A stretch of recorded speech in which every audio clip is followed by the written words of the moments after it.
Allez, merci d'accueillir et d'applaudir les joueurs, l'équipe de Tourcoing, l'équipe de Louplage, accompagnés des arbitres de la rencontre.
Écoutez, je crois qu'on a assisté à un match typique de DH aujourd'hui, avec un adversaire valeureux, bien organisé, à qui il faut rendre hommage, qui nous a posé des problèmes, mais bon, ça c'est le jeu. Il est venu ici pour prendre les points du match nul. Ça nous oblige à jouer en attaque placée parce qu'il y a un bloc très compact qui nous attend. Il faut savoir être patient. Je pense que contre le cours du jeu, quasiment sur l'une de leurs seules sorties, ils marquent ce but, mais on a eu le mérite de ne pas se désorganiser, de ne pas paniquer, de rester serein et d'insister. Ensuite, dans ce genre de match, la différence peut être faite par des grands joueurs, on va dire, enfin en tout cas des joueurs qui peuvent se révéler. Aujourd'hui, je salue la prestation de tout premier plan de Tariq Radjala. Donc on rentre à 2-1 au vestiaire. On a pour projet de continuer à jouer l'offensive et puis bon, arrive ce qui arrive, donc ce pénalty et ce carton rouge qui nous oblige à tout recommencer, mais là encore je pense qu'on a su faire la démonstration de qualité morale Voilà, donc encore une fois, c'est pas toujours évident de produire du jeu. En tout cas, on essaie. Et si la semaine dernière, j'étais déçu, mais je pensais pas qu'on pouvait, échouer dans le titre. Aujourd'hui, je ne suis pas pour autant non plus sûr qu'on ira au bout. Cette première place, après 12 journées, elle est anecdotique. Et la seule chose que je peux promettre, par contre, c'est que les garçons font le maximum, ainsi que le staff, pour tout mettre en œuvre, pour aller au bout. Mais nous ne sommes pas tout seuls. Il y a des adversaires, on l'a vu encore aujourd'hui, il y en a qui sont d'excellente qualité. Et il faut juste qu'on continue à croire en nous, à travailler, à être humble.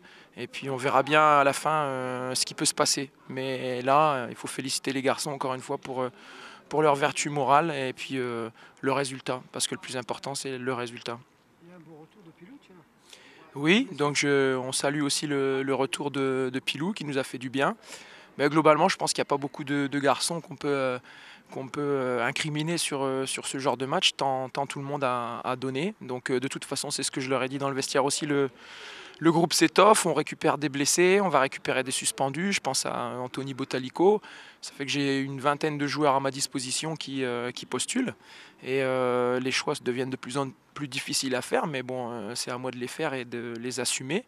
Et si par contre tout le monde joue le jeu du groupe, du collectif, et si tout le monde met ses intérêts individuels après ceux du collectif, et je parle du groupe, mais même au-delà du groupe, si tout le monde va dans le même sens, peut-être qu'on pourra faire.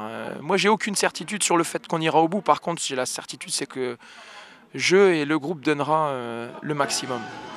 Je pense qu'on a bien démarré le match. On a donné quelques occasions à Tourcoing de se mettre à l'abri. Notamment le deuxième but en première mi-temps, parce qu'on était bien engagés dans le match. On a marqué les premiers. Et puis ensuite, ils ont égalisé. Et en fin de première mi-temps, on réussit à revenir à la marque à 2-1.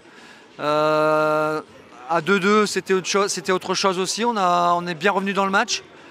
Et puis sur un fait de jeu de nouveau, on prend ce troisième but. Je ne parle pas du quatrième but parce que c'est sur le cours du jeu où on s'est vraiment livré pour essayer de revenir au score. Et bon, je félicite mes joueurs quand même parce qu'ils n'ont rien lâché. Et on a manqué en tout cas un peu plus de réussite offensive aujourd'hui. Et avec un peu plus d'abnégation défensive, on aurait pu rapporter le point du match nul.